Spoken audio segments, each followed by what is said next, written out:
I favored my daughter over my 3 sons and allowed harsh treatment in our home. All 3 cut me off, and when my oldest son got married without inviting her, I took her side and everything exploded. I have 4 kids, 3 sons and 1 daughter. The boys are all adults now. My daughter is the youngest. From the time they were little, the difference between them was obvious. My sons were loud, physical, impulsive. They fed off each other's energy and escalated everything. My daughter was sensitive, emotional, easily overwhelmed. She cried easily, shut down easily, and took things personally in a way the boys never did. Anyone who lived in that house could see it. Because of that, I parented them differently. I don't see how that's controversial. When the boys fought, they fought hard. When my daughter was upset, she withdrew. That meant consequences had to look different. The boys responded to discipline. My daughter responded to reassurance. Yes, my sons were punished more, sometimes together, sometimes for things that started small and spiraled because they couldn't regulate themselves. If my daughter ended up crying or panicking, I stepped in. That's my job as a parent. I'm not going to ignore a child who's clearly distressed just to make things equal. We use things like chores, grounding, and separation. If the boys were told to stay in their rooms or not speak to each other for a while, it wasn't cruelty. It was to cool things down. Silence was used because arguments in that house turned ugly fast. My daughter was never hit. The boys were spanked when they were younger. Yes, because that was the only thing that got through to them at the time. People can judge that all they want now, but I was dealing with 3 boys who were bigger, stronger, and constantly pushing boundaries. I've seen some people online call this favoritism. I don't agree. I call it reality. Boys need consequences. Girls internalize pain.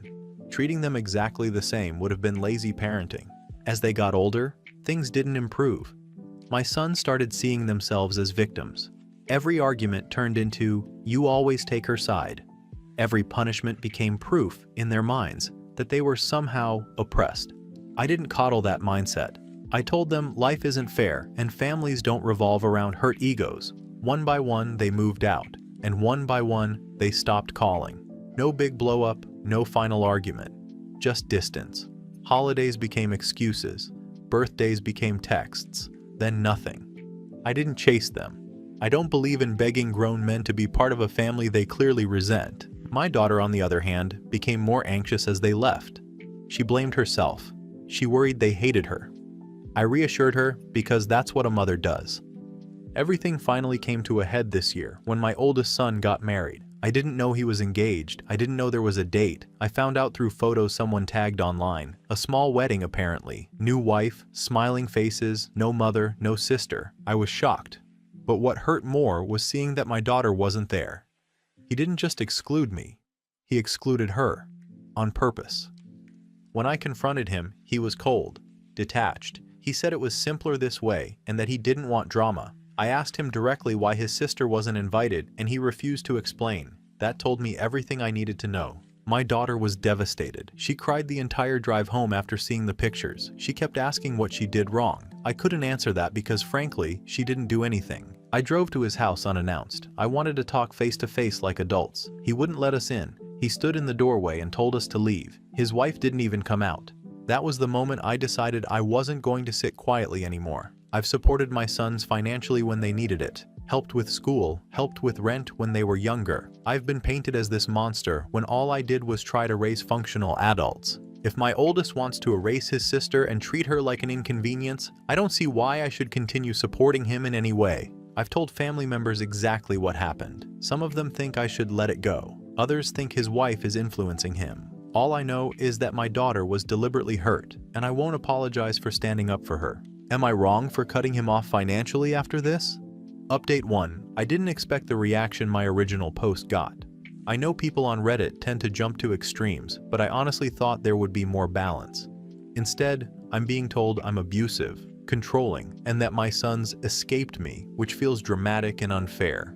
That said, a lot has happened since I posted, and things have escalated faster than I expected, so I'm updating for context before people keep filling in gaps with assumptions. After the wedding situation, I couldn't just sit with it. The silence from my oldest son felt intentional, like he wanted to erase not just me, but his sister entirely. I kept replaying everything in my head, trying to understand how it got to the point where excluding her felt acceptable to him. The more I thought about it, the more convinced I became that this wasn't just about childhood issues. This was about outside influence, and a narrative being built about our family that painted my daughter as the problem and my sons as victims. I decided to reach out to his wife's family. I know people are already going to say that was crossing a line, but from my perspective, they were now part of the situation whether they liked it or not. They welcomed my son into their family. They hosted the wedding. They watched my daughter be excluded and said nothing.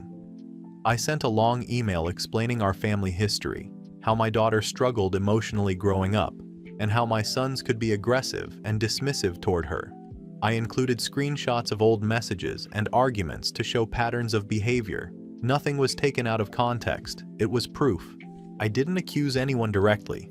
I simply explained that my daughter had been emotionally harmed for years and that the wedding exclusion reopened old wounds. I made it clear I was disappointed that no one thought to question whether cutting her out was cruel. Around the same time, I started posting on Facebook, not naming names, but writing about what it's like to be a mother whose children rewrite history once they're adults. I talked about how sons abandon mothers, how women are expected to absorb everyone else's pain quietly, and how speaking up gets labeled as manipulation. A lot of people reacted. Some agreed, some didn't. My daughter shared the posts, which I appreciated, because at least someone wasn't pretending this was normal. What pushed things further was when I found out more about the wedding itself. It wasn't as small as my son claimed. There were friends there. There was extended family on his wife's side. There was room for people he wanted there, just not us. That felt deliberate. I contacted a couple of the vendors listed on the wedding site. I didn't demand money back outright. I explained that immediate family had been excluded without explanation and that the situation caused significant emotional distress. I asked what options existed for complaints or partial refunds. Apparently, that got back to my son because I received a message shortly after accusing me of harassment and threatening legal action if I contacted anyone else connected to the wedding. That's when he mentioned a restraining order for the first time. I think people hear that phrase and assume there's violence involved. There isn't. I've never hurt my children as adults. I raised my voice sometimes. I disciplined them when they were kids. That's it. But now suddenly I'm being treated like some kind of threat because I won't quietly accept being erased. Something else came up in the comments that I want to address because people are twisting it. Yes, there were times when I didn't tell my sons every medical detail when they were younger. When one of them had tests done or was being monitored for something minor, I didn't see the point in stressing them out. They were already anxious kids. I handled it. That's what parents do. Somehow that's being framed as neglect now, which feels ridiculous. As for Reddit, the tone has shifted completely. People aren't asking questions anymore. They're accusing. They're diagnosing. They're telling me my daughter is manipulative and that I encouraged it, which is insulting. I defended her. I corrected behavior that needed correcting. If that makes people uncomfortable, so be it. I'll admit I responded harshly to some comments. It's hard not to when strangers reduce your entire life to a few paragraphs and decide you're a monster.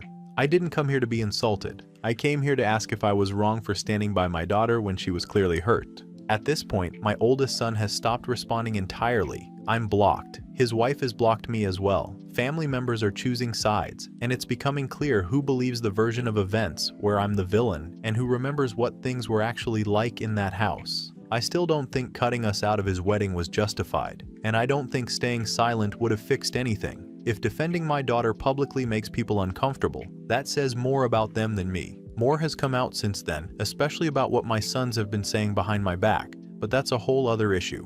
I'll explain that next. Update 2. My sons have a group chat. All 3 of them.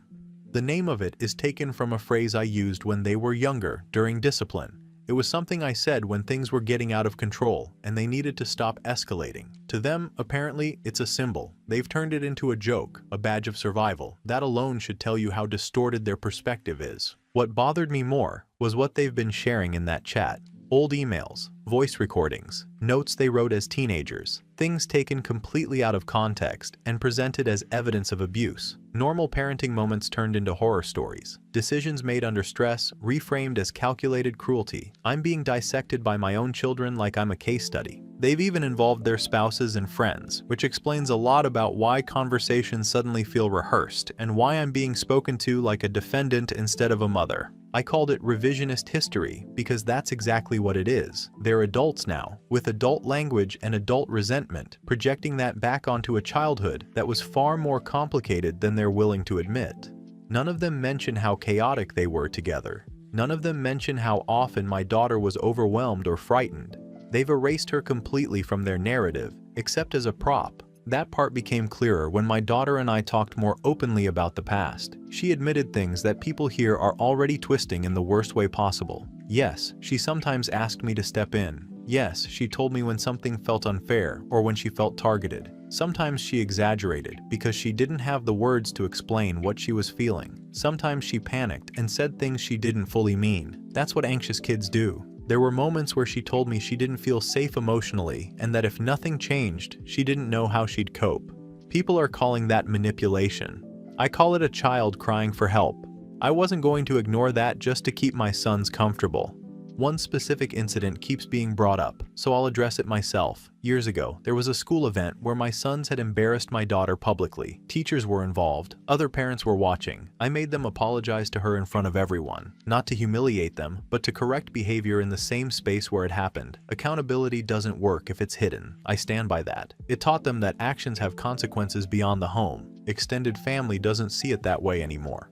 Since my last post, several relatives reached out, not to ask how I was doing, but to confront me. They said my sons had shared their experiences and that I needed to take responsibility. Responsibility for what exactly? They couldn't explain without repeating the same emotionally loaded language I've already seen online. When I pushed back, when I explained my reasoning and reminded them of what they witnessed themselves over the years, the tone changed. Suddenly I was defensive. Suddenly I was the problem. It became clear that loyalty mattered more than truth. So I cut contact. I didn't make an announcement. I didn't post about it. I just stopped responding. I'm not going to sit in conversations where I'm treated like a villain for refusing to abandon my daughter to make everyone else feel better. What's frustrating is that people keep acting like I'm hiding something. I'm not.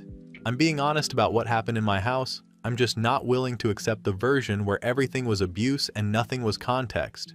My sons want control of the narrative now, and they've found an audience willing to give it to them. Fine. But I won't participate in my own character assassination quietly. At this point, the family lines are clear. There's no neutral ground left. What worries me more is how emboldened my sons have become, and how far they seem willing to go to make sure I'm permanently painted as the enemy. That's where things are heading, and it doesn't feel accidental. There's more happening behind the scenes, especially on the legal side, and my daughter is struggling with the pressure of being dragged into something she never asked for. I'll explain that next, because that's where this really starts to spiral. Update 3. I didn't want to post this soon, but after my last update, all 3 of my sons sent a cease and desist letter through a lawyer. It wasn't just about me contacting them directly. It listed social media posts, messages to extended family, and what they called ongoing harassment. They also demanded I stop discussing their childhood publicly, including on Reddit. I want to be clear, I did not see this as a reasonable request. From my perspective, they are trying to silence me so they can control the narrative.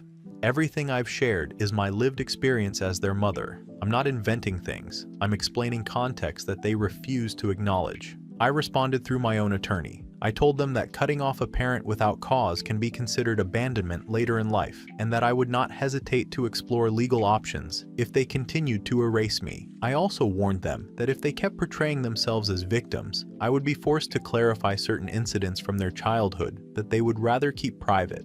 I'm not threatening them for fun, I'm protecting myself. Around the same time, my daughter's behavior started to change in ways that even I can't fully ignore. She's always been sensitive and reactive, but lately her emotions have been sharper. She gets angry faster and doesn't calm down the way she used to. She's been lashing out at people she thinks are against us. At a family gathering I still attended before cutting off more relatives, she slapped one of her cousins after accusing them of siding with the boys. I removed her immediately and didn't make excuses to anyone there, but privately I understood where it came from. She feels cornered. She feels like she's being erased the same way I am. I later found out she had sent multiple messages to my oldest son's wife. They weren't polite. They weren't productive. They were emotional and intense. People keep calling them threats, but I see them as panic responses from someone who has spent her whole life being told she was too fragile to survive betrayal. When you raise a child knowing the world will hurt them, you don't act surprised when they react badly to that hurt. Instead of seeing this as a sign that I failed, I see it as proof that my daughter has been pushed too far. At this point, my sons have stopped pretending they want space and are openly trying to punish me. They've contacted extended family, old friends, and even neighbors. People I haven't spoken to in years suddenly feel comfortable telling me I was abusive. These are people who weren't in my home, didn't raise my children, and didn't deal with the daily chaos of 3 boys and 1 emotionally delicate girl under the same roof. I've cut off anyone who repeats those accusations. Loyalty matters to me. Silence is one thing. Siding against me is another.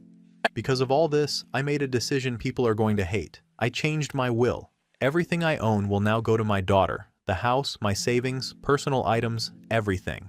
I didn't do this out of spite. I did it because she is the only one who has stayed. She is the only one who hasn't erased me, blocked me, or treated me like a liability.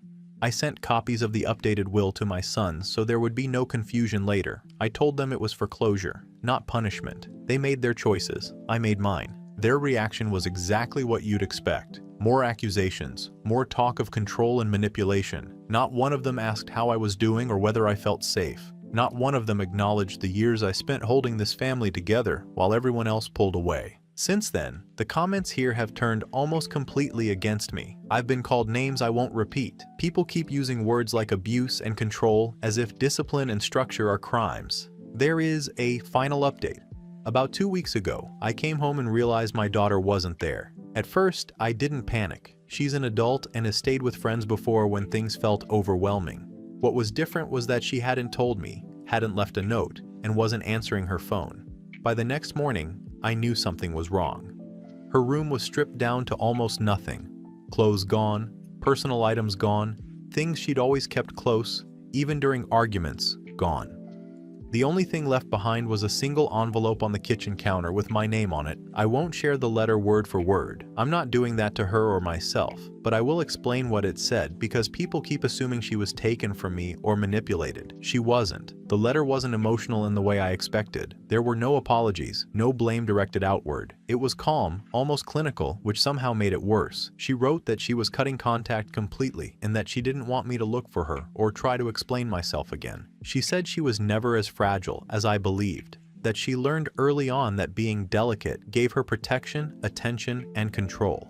She admitted she leaned into it because it worked, because it gave her power in a house where the boys were bigger and louder. She said I rewarded that behavior, even if I didn't realize I was doing it. Then the hardest part to read was her saying that she didn't think I loved her for who she actually was, that I loved having someone to protect, someone to stand behind, someone who justified my anger toward everyone else. She wrote that I needed enemies, and when there weren't any, I helped create them. She ended the letter by saying she didn't want to live inside this story anymore, that she was tired of being the reason things happened. She said she was leaving before she became someone she didn't recognize. Since then, she hasn't contacted me. I don't know where she is. I know she's safe because I was informed of that through a third party, but that's it. She has asked for no further contact, and I've been told very clearly that trying to reach her would only confirm everything she wrote. My sons remain no contact. That hasn't changed. If anything, this confirmed their position. I heard through family that they see this as proof that I damaged all of them in different ways. I don't agree with that framing, but I can't stop them from believing it. Extended family is gone as well. People I thought would eventually come around have stopped answering calls. I'm not invited to holidays anymore. I've been removed from group chats I didn't even know existed. I found out about a family gathering recently through social media, which felt familiar in a way I didn't appreciate. I'm alone now, in a very literal sense. No daily calls, no updates, no one checking in. I wake up and go to sleep without managing anyone else's emotions for the first time in decades. It's quiet. People online keep saying that sounds like peace. It doesn't feel like that to me. It feels like being erased slowly but thoroughly. I've read comments saying this is what I deserve, that this is justice. I don't see it that way. From my perspective, I did what I thought was necessary at every stage. I made hard choices. I didn't always get it right, but I didn't act with malice. I acted with intention. I won't pretend I understand my daughter's letter completely. I think she's rewriting things to cope, just like my sons are. People do that when they want distance without guilt. I accept that they need space, even if I don't agree with their version of events. This will be my last update. There's nothing left to explain or defend. My children have made their decisions. The rest of the family followed. All I can do now is live with what's left and trust that time will eventually put things in a different light. I still believe I did what I thought was right with the information I had at the time, even if no one else does.